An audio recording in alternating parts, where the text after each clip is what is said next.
Ce matin, nous allons parler de la factorisation d'une expression mathématique. Et pour commencer, on va d'abord revenir à certaines notions de cours. Donc ici, on a soit A et B et C, trois nombres réels, non nuls. Et au premier point, on a AB plus AC. AB plus AC, c'est la forme développée. Et lorsqu'on veut factoriser cette expression, on regarde ici. Ici, on a AB, ici, on a AC. Donc, on voit que ici, il y a A et ici, il y a A. Donc, de part et d'autre, c'est A qui est en commun. C'est pourquoi ici, on a A facteur de B plus C. Puisque A, c'est le facteur qui est commun aux deux thèmes. Donc, on écrit A et le reste, c'est-à-dire B et C, on les met dans la parenthèse. Dans le deuxième, on a A carré plus AC. Ici, il y a A carré. Ici, c'est AC. Donc, ça, c'est la forme développée.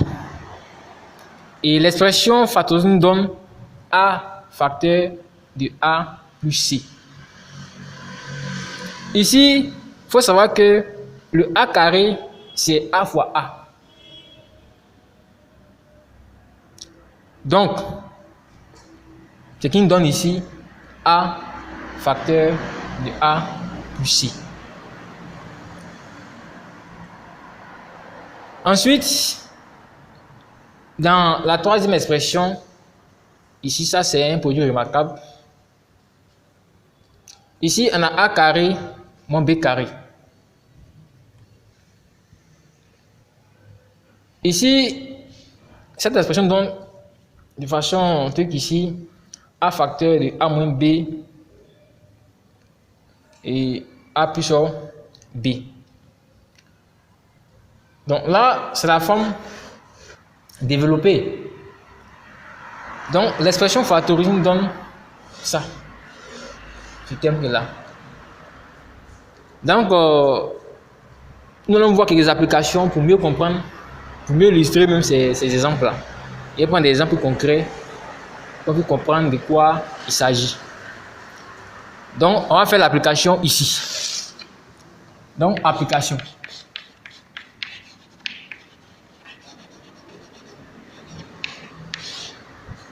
Ici, je prends A. Voilà, je prends x moins 1 facteur de x plus 2 plus x moins 1 facteur de x moins 3. Donc, quand on regarde cette expression là, ici, on voit que x moins 1 et ici on a x moins 1. C'est le facteur commun qu'il y a dans cette partie. On a x moins 1 ici. Ici, on a x moins 1 ici. Donc, pour factoriser cette expression, qu'est-ce qu'on fait? On écrit d'abord x moins 1 ici. Et qu'est-ce qu'il reste? Il va rester x plus 2. Donc, on recoupe ça ici. X plus 2.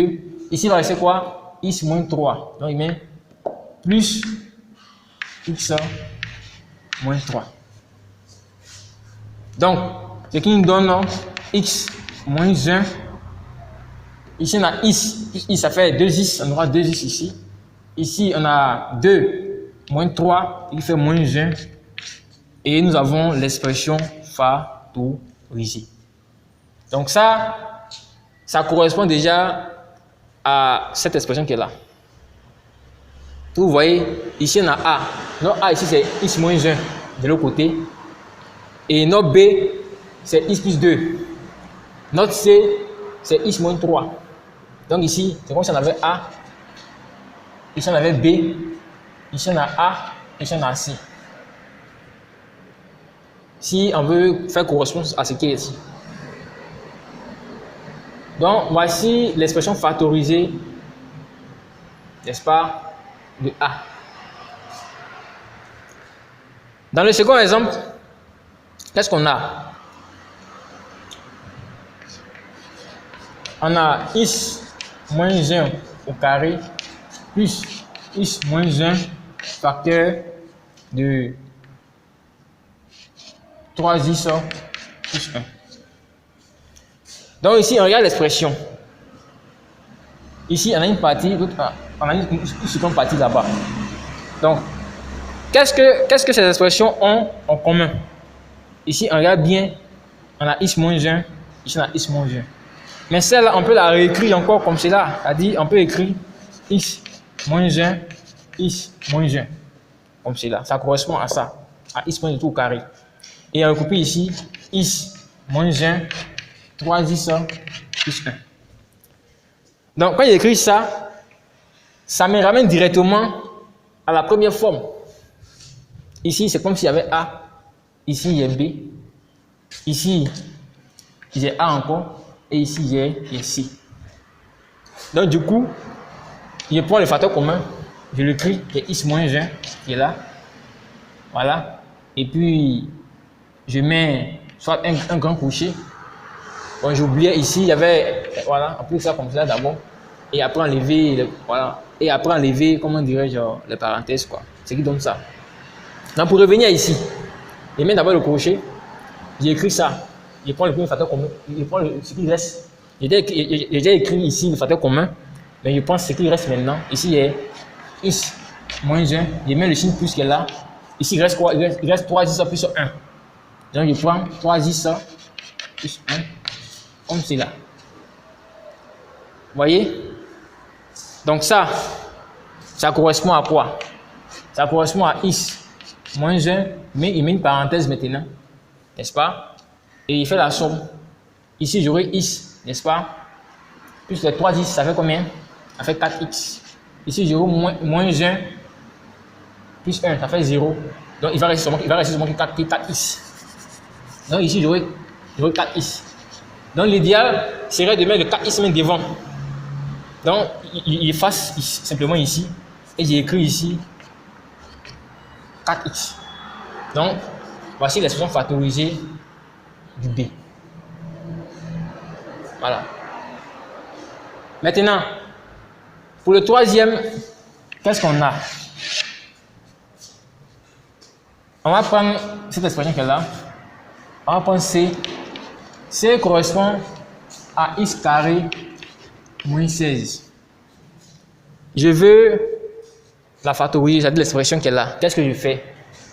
Il faut que je me ramène à ce qui a été dit au départ. Parce que ici, on a a carré moins b carré. Or là-bas, il y a déjà le x carré, mais je n'ai pas le b carré. Qu'est-ce que je dois faire? Donc, pour ce faire, qu'est-ce qu'il faut faire? C'est-à-dire, ici, il y a x carré. Le 16, qu'est-ce que c'est? C'est 4 élevé au carré qui donne 16. Donc, du coup, je retrouve mon expression que je connais. Donc, j'applique ça directement sans me casser la tête. J'écris x moins 4 facteur de x plus 4 et j'ai factorisé. Donc, c'est aussi simple. Voilà. Et merci d'avoir suivi.